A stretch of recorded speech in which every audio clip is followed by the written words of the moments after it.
Quoi de mieux que de s'attirer les faveurs de Brigitte Macron pour atteindre le cœur du président? Il faut bien l'avouer, depuis les premiers pas d'Emmanuel Macron dans l'arène politique, son épouse n'est jamais bien loin. Si la première dame de France n'a officiellement aucune influence sur les décisions du chef d'État, il se pourrait bien qu'elle ait obtenu des sursis après les déboires de certains ministres, d'après l'édition du Parisien en kiosque jeudi 17 août.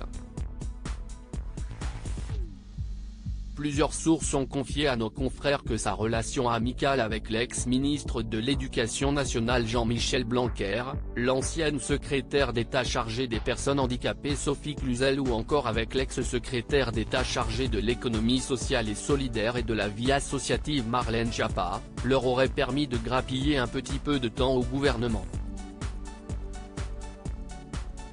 Si Brigitte Macron met tout en œuvre pour démontrer sa neutralité, elle reste extrêmement scrutée. Parfois, un simple rendez-vous peut être vu comme le coup de grâce, expliquent nos confrères. Un épisode de début juin en témoigne.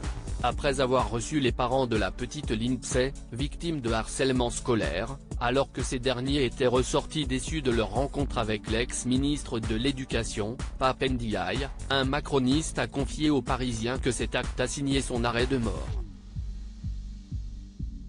Un rôle difficile à tenir pour la première dame de France qui doit montrer une neutralité à toute épreuve. Brigitte Macron à Brégançon, sa première sortie avec son chien Nemo. Brigitte Macron, des vacances bien méritées à Brégançon loin des courtisans de l'Élysée. Brigitte Macron et son épouse sont partis en vacances. Le couple présidentiel a mis le cap sur le fort de Brégançon rattaché à la commune de Bormes-les-Mimosas dans le Var, loin de Paris et de l'Élysée. Sur place, le chef de l'État est notamment entouré des enfants et petits-enfants de la première dame.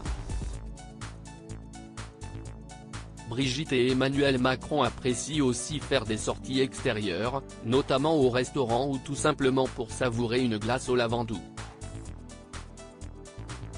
Mais, tous deux ont également pour habitude de se rendre dans les eaux de la mer Méditerranée.